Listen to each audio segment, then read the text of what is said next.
Hello. Hi. I'm Liz. I've been working a lot on Perl 6 past years, and I'm going to talk about making Perl 6 or Camelia flying faster. We've been talking about how slow things are, and well, I'm going to talk about how slow things were and how much faster they are now. So actually, we're talking about Rakudo Perl 6 or more VM. This is, of course, the most advanced Perl 6 implementation that we have.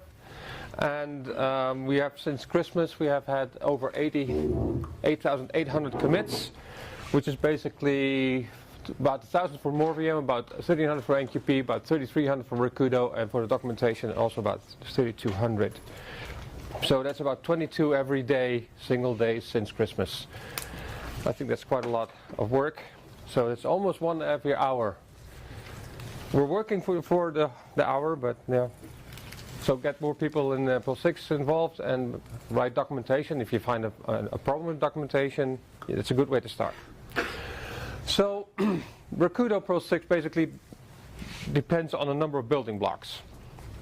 And the biggest one actually, or the one at the bottom at the moment, is basically more VM. It's short for meta model on a runtime, or as it originally was called also was the mother of all runtimes, but okay.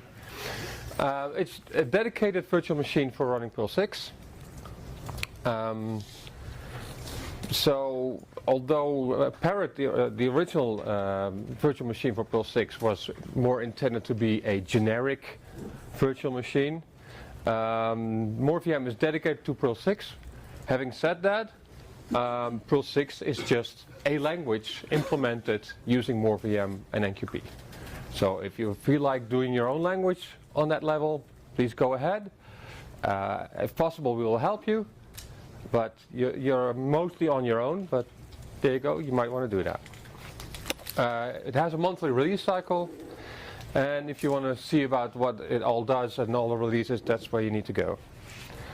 The next building block is somewhat opaque.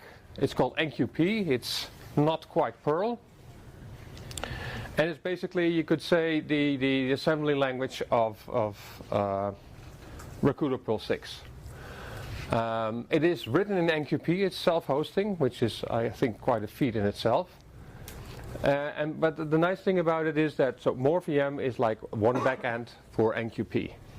So the only thing that you actually, if you want to have another backend for Rakudo Perl 6, is most of the work that you need to do is actually make it work with NQP. Right? So we have the JVM as a backend also at the moment. And there's very extensive work done to make JavaScript a backend for Rakudo Perl 6. And we actually can already say hello world in that. It's a start, but all of the other materials like parsing grammars and everything, that all works.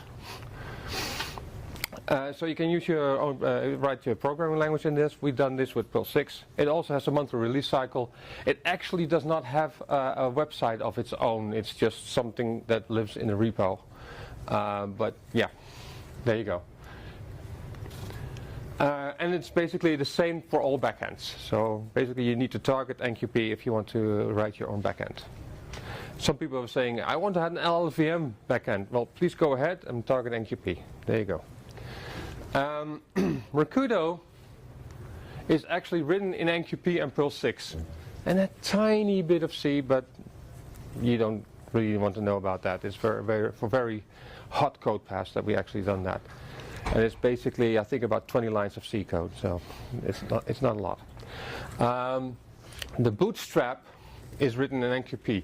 So Perl 6 has all these high-level types like bool and attribute and parameter and subroutine and all that shit.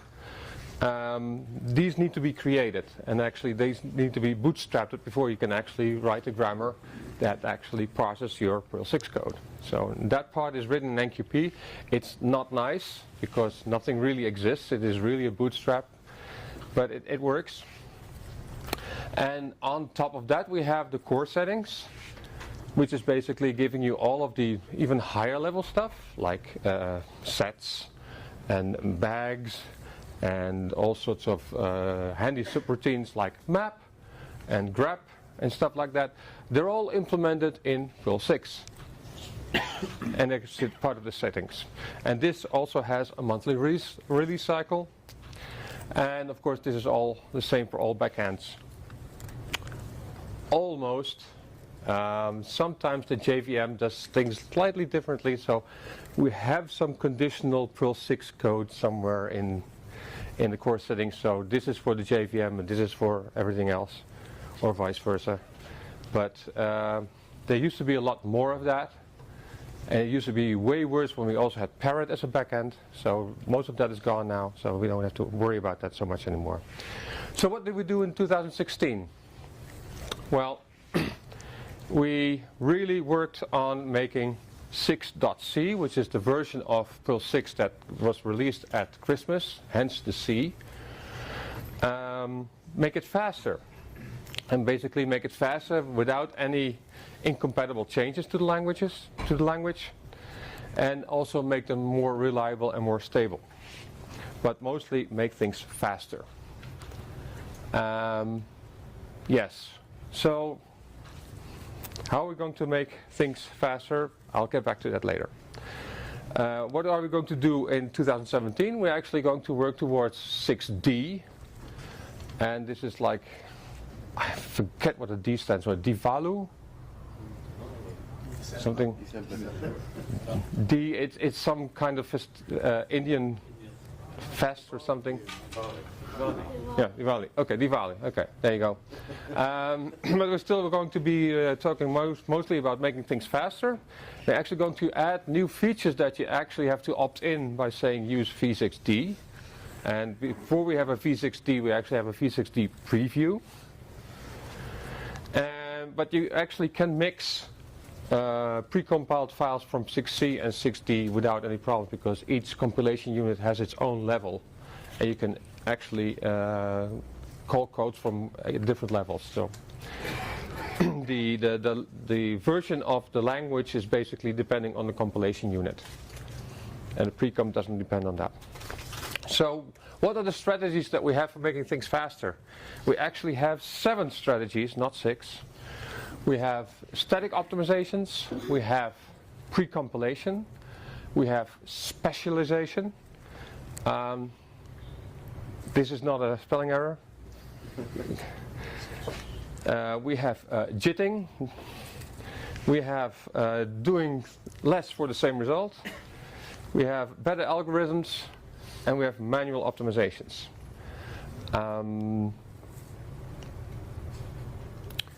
I try to make sense of a lot of the stuff that goes on, but keeping track of all of the developments and all of the system and all of the repos is pretty hard. Especially if this is like very about jitting and stuff like that. It's in the Ich bin überfragt category. This is above my pay rate. I sort of like how I understand cars.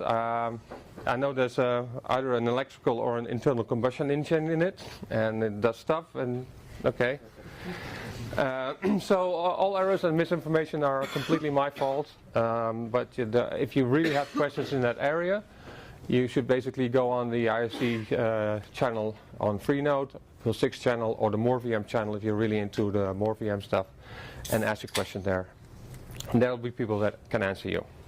So, and if you're one of those people here and you see that I'm doing something wrong, please tell me so I can actually fix the slides for the next time I give this presentation. So, static optimizations. What it basically does is after your program has been parsed and it has created an internal representation called an abstract syntax tree, it actually goes over the abstract syntax tree and basically finds stuff that it can do. And this abstract syntax tree is a result of both the grammar and the actions. Somebody gave a talk about it this morning about grammars and actions. Anyway, I must have not paid attention too much. Sorry. But this is basically the oldest type of optimization that we've done in Rakudo. This is basically from way in the beginning, making things faster by looking at the ASTs. Of course, this is very hard work because it's ASTs. It's not something you recognize immediately anymore, so it's basically a lot of stuff, and it's if you talk about write-only optimizations, this is one of those areas. There's only very few people now that actually know what's going on there, and if something breaks there, we have a problem. So we actually try to take things out of the static optimization and basically take it into the newer stuff. So it's actually not really in active development anymore. But to give you an example of this, this is an example of doing something 1,000 times in Perl 6. What it does, it basically removes the range object. It actually binds the $_ to a native int with the value of -1. And then it turns the 4 into a while loop while pre-incrementing $_ until it hits 1,000. So we have no iterator overhead, we have no unnecessary objects. This is basically really fast. And this actually, this also jits very well into machine code. And the empty loop example of this is actually faster than Perl 5. It's not very useful, but there you go. Another example of static optimizations, and that is still very useful. In Perl 6 we have something called multis. So we have a subroutine called foo. We have a prototype for it, proto, which is actually the dispatcher. Now normally you don't have to actually specify that. I'm just specifying it here so you can actually see that there is such a thing. I have a candidate here that takes a string, and I have a candidate here that takes an int. And if I call the subroutine in the code later and it sees, hey, 42, that's an int, that's this candidate, let's just bypass the dispatcher and everything and just basically compile a direct call to this subroutine in there. Right, so that's very useful. There you go. So it's still very useful, and actually it also allows compile time error checking, which is very nice, because if you, for instance, want to call a sub that it doesn't know about it, it will actually find that out during the optimization phase. Because when it looked up in the previous page, if you looked up, you're calling foo here, I don't know any foo. So we can actually tell you that, and basically tell you, well, you called fop here. Oh, I don't know fop. Did you mean pop or foo? So that's very useful. It's a side effect of static optimization, but it's still very useful, and we still use it. Okay, the second thing that we have is pre-compilation. This has always been there from the beginning, because it was very clear from the beginning. Sorry, very dry mouth. That grammars would, at least initially, be very slow. And if every time you run a program you actually need to parse your program, and it's slow, it will actually take a long time to run your program. So we've been pre-compiling for a long time already. So the bytecode of the compilation is actually saved in a file, and it's actually done automatically for you when you need it. And basically it lazily loads the parts of that bytecode when it needs it. So it actually doesn't load the whole thing in once. It basically, you tell it this is where this pre-comp lives, and then it basically loads it lazily from the parts from the file that it needs. This makes it about 500 times as fast as compiling from scratch. How do I know this? Because the core settings are a source file of about 45,000 lines now, and that takes about 45 seconds to parse at the moment. But if you just start up Perl 6, it actually loads the pre-compiled version of that, and that takes about 1/10 of a second. So that's about the time difference, how faster it is. So we actually use that same process of pre-compilation for the settings itself. Now, pre-compilation is very nice, but it has some conceptual problems. And this is probably going to stay this way, but it has made a lot of people take their hair out of their head for a long time. The problem is that all pre-compiled code is basically statically linked. But it is dynamically compiled. So if you have 10 different files, they all must know of each other, where they live, and how they are actually put together. So getting the dependency chain introspection working correctly has been really, really hard. And initially we didn't actually have anything like that. So that basically meant every time you compiled a new version of the setting, which was basically really heavy on the people doing core development, because that's what you do all the time, you had to reinstall every single module again that you were using from the ecosystem. I'm so glad we don't have to do that anymore. So you install your module once, you can compile Recruit as many times as you want, it will just stay installed, and if it sees that it actually needs to recompile it, it will do it automatically for you. Which means that sometimes after you've done a compilation of Recrudo, it takes a little longer for your program to start. But next time we won't be doing that. And we're pretty much stable on the comp-unit management.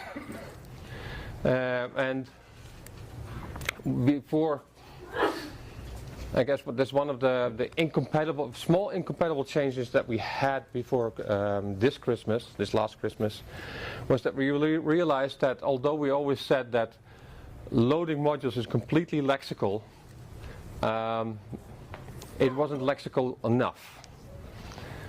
So if you would say module A would use module B, and another module would also use module B, but it would not actually say use module B, it would still work, and it shouldn't. And that's one of the things that we fixed in the release of last month. So we had a small breakage, but it was basically just a matter of adding the necessary use commands so that everybody knows in this lexical scope we're going to use this module, and we have to tell the system that we want that. Why?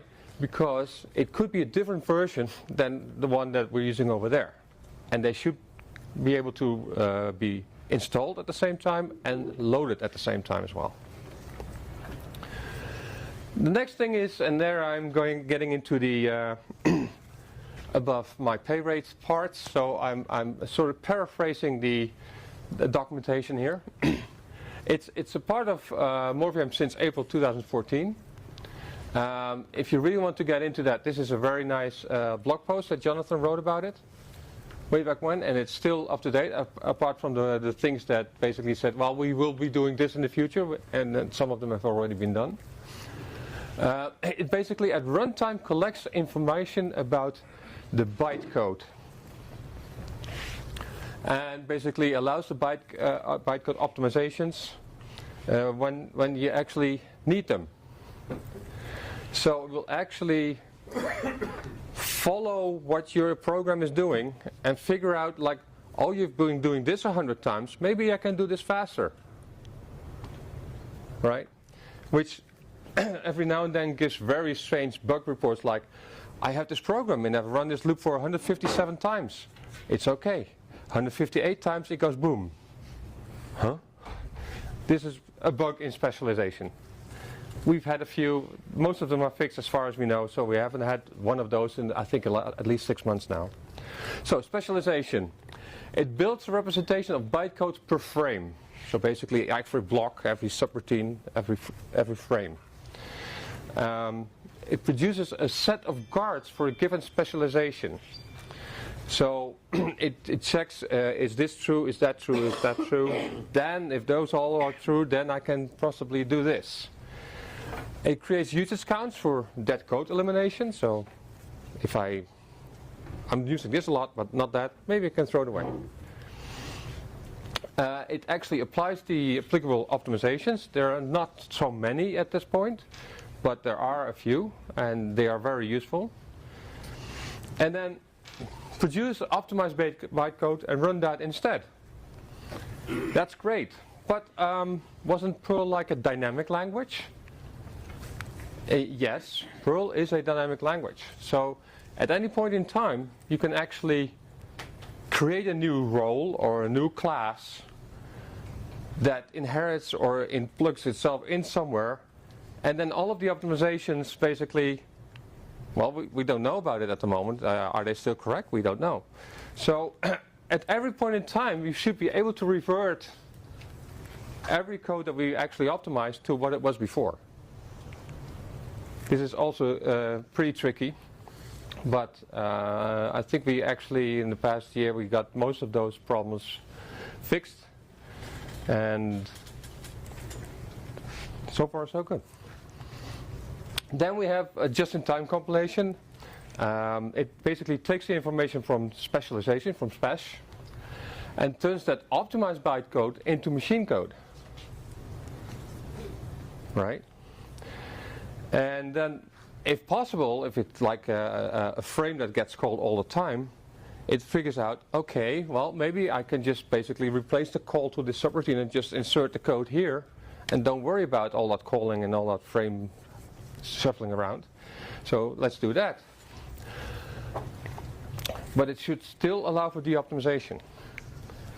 This is very tricky business, and I'm so glad it works almost all of the time. And one of the craziest bugs that we found is basically, okay, so it did an optimization here, and then it did JIT there, and then something changed there, and then it had an off by one error when putting stuff back.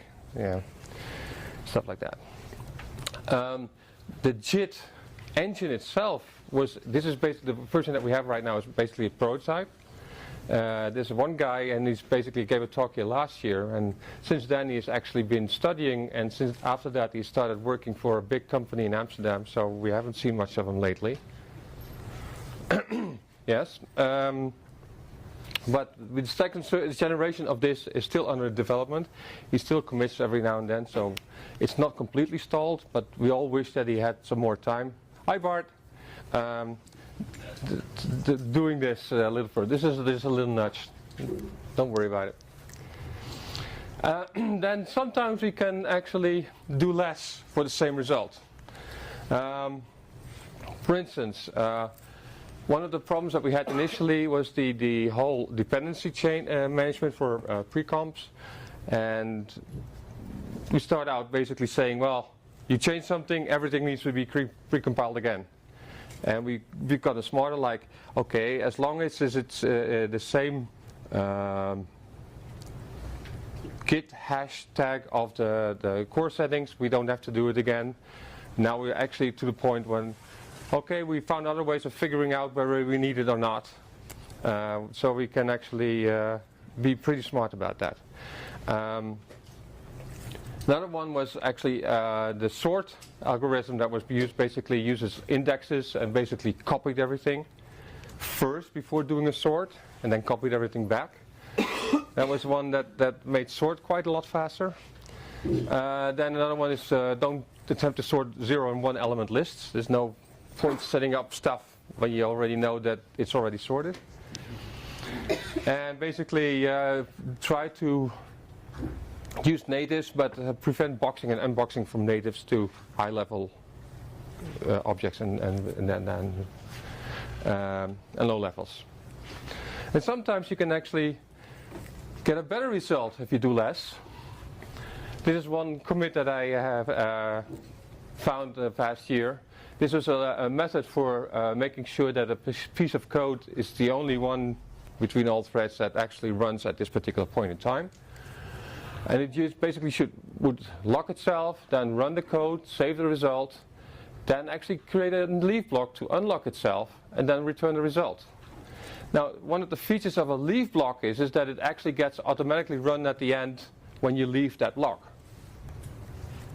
Right? So this is what you need actually. So this whole saving the result is not needed. You just run the code, the leave will take care of it.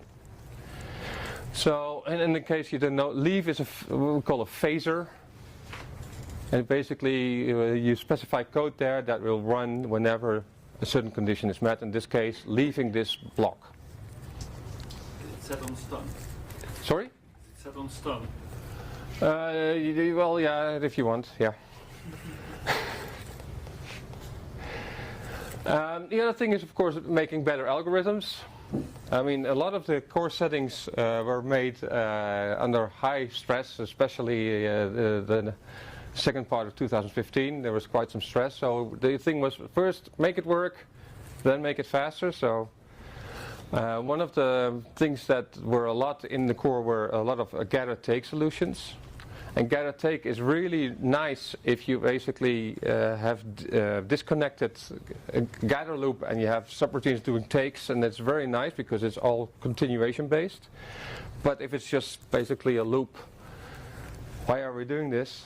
So a lot of the things I replaced with iterator-based solutions, which are basically much better at splashing and jitting as well, because everything is closer together, and basically it makes for better, easier jitting. So it's easier to spot that we can optimize things. If you have a gather there and a take there, you know there's some continuation going on between the two. Then, of course, we have manual optimizations, and this is basically turn nice Perl 6 code into ugly NQP. I've been mostly guilty of that, doing that the past year. But yeah, I figured we needed to do something, and this is what I could do. The things that you gain speed and use less memory if you basically go lower level. And the idea is that originally the idea was, okay, we have the core settings. If you want to know how Perl 6 works, you look at the core settings, which is really nice, but I think also a bit naive. Because yeah, if you want to know how you write Perl 5 code, you don't look at the Perl 5 internals, I don't think. So, yeah, having that, sometimes, yeah, I mean the speeds, the differences could be quite significant, like 10 to 20 to 30 times faster, and I've had cases like 3,000 times faster. But that was basically somebody was not using their head when they wrote the original code.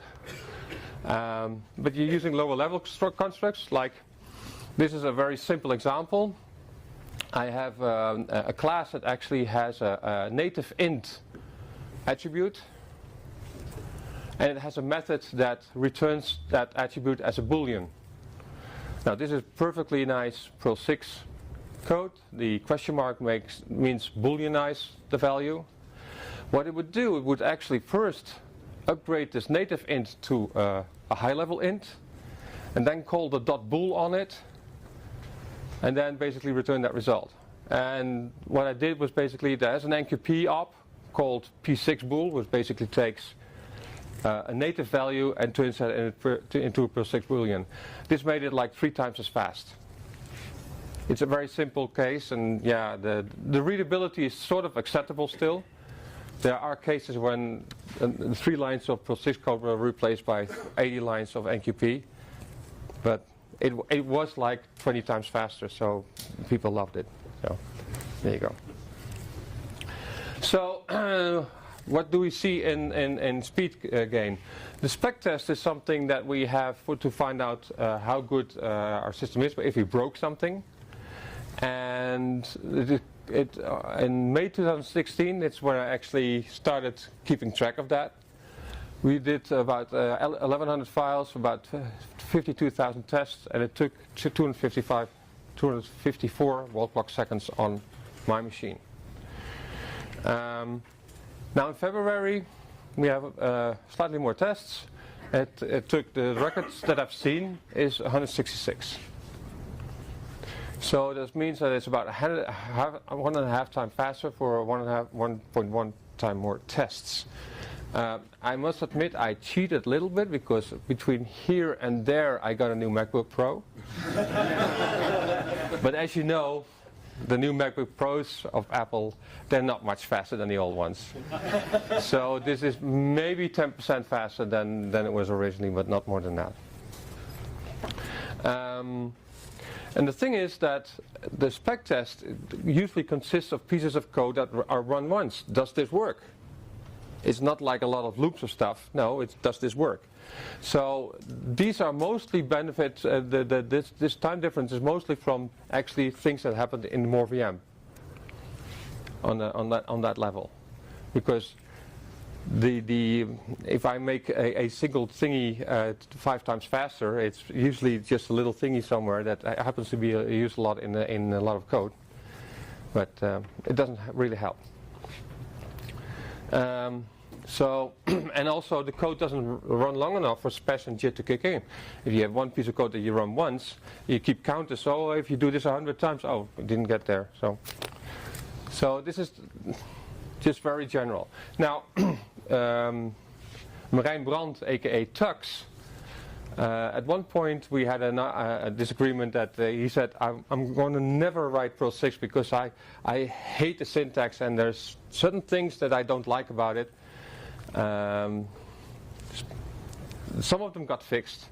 One of them didn't get fixed, but we actually created a slang for him. So he can actually write Perl 6 in the way that he wants to. It's called slang toxic. But it actually wrote a Perl 6 version of text CSV. And he actually keeps almost daily track of how a particular test from that, and there's a test t-test, which basically just takes a 50,000 line file and runs the module on it, and see how it was doing that. And this is basically the graph from around Christmas to about now. So yeah, it's your average Perl 6 program. It is for some value of average, of course, but it exercises a lot of stuff. It does. It did little grammars. It doesn't do that anymore. That's the only thing that got changed, but I'll get back to that. At Christmas 2015, it took about 14 seconds. We were about here. And now it's about 5 seconds. Actually, it's less than 5 seconds now. So in this past year, we actually made this quite a bit faster. And if you remember that when the first version came out in October 2014, it was at 200 something. So we were 51 times faster than the initial version. It's still 5 seconds. It still makes it, I think, about, if I remember correctly, something like 50 times slower than, no, it's more or less 70 times slower than the Perl 5 version. But the Perl 5 version is actually written in excess. So,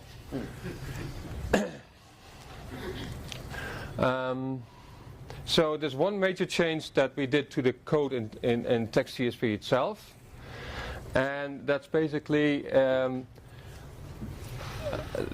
core of the thing is basically splitting the input and getting the fields. And it used to be a regular expression of basically 4 variables. The thing is that he couldn't actually make those fixed strings because they're actually parameterized. So you can actually say, I want to have a, I don't know, a bell signal as the end of line, or something stupid like that. You can also specify that in text CSV. So you can, and I actually optimized, or actually implemented a special version of split that takes a number of fixed strings and splits your string according to those strings that you give. And that was about 50 times faster than the regular expression version. It is all NQP. It is not nice to look at, but it is very fast. So that made some difference at one point when he started using that. But that's the only thing that actually was changed in the code. So this is basically the only change that we did here. Replace the pipes by commas and remove the slashes around it. And that was it. So the idea is that the test is that it is pure Perl 6 code, that we don't do any optimizations there.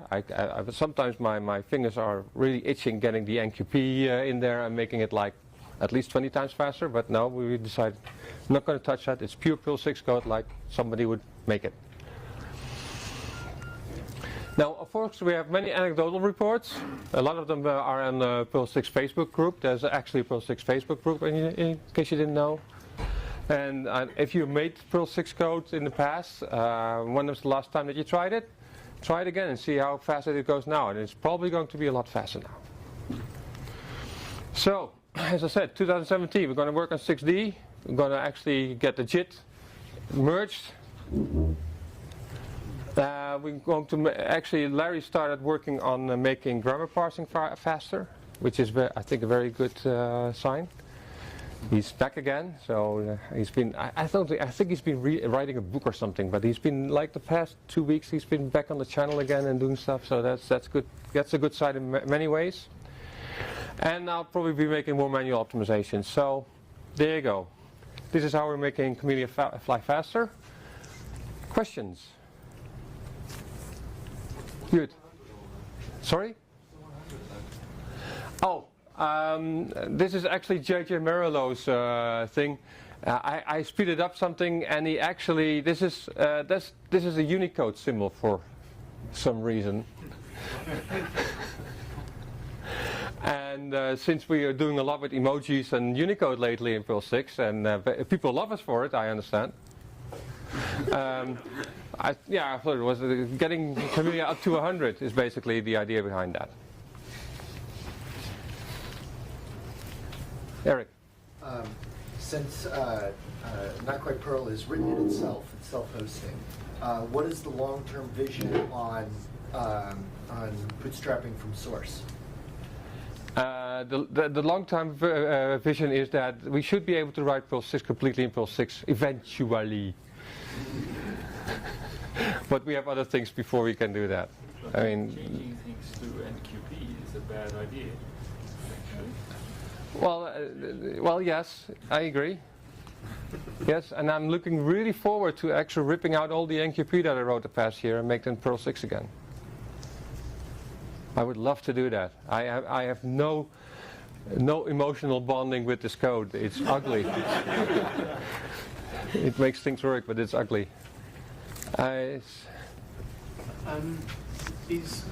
Perl 6 always, is it fundamentally slower than Perl 5 because it's got these different layers? Yeah, that basically with optimizations and stuff. Yeah, the thing is, the way I look at it, and now, is that Perl 5 tries to get rid of all of the information that you have in your source code as quickly as possible, because I don't need it, throw it away. So I want to know the name of the variable in my local electrical variable in my local scope. You can't in Perl 5, as far as I know. You can in Perl 6, because all that information is there. I wanted to access the pod from my program. You can't in Perl 5. Well, you can read the source file and try to parse it, but right, and all of that stuff is there. All this introspection that we have in Perl 6 that is still around, and that we're going to put to good use at one point. And I guess we're doing this now for maybe 5% of all the possibilities that are in there. But yeah, that's the idea. We have a lot more stuff, and it's not optimized, but we have all of the information there to actually optimize it further. We just need more hands to do this. Okay. No more questions? Okay, thank you very much. Oh. Okay.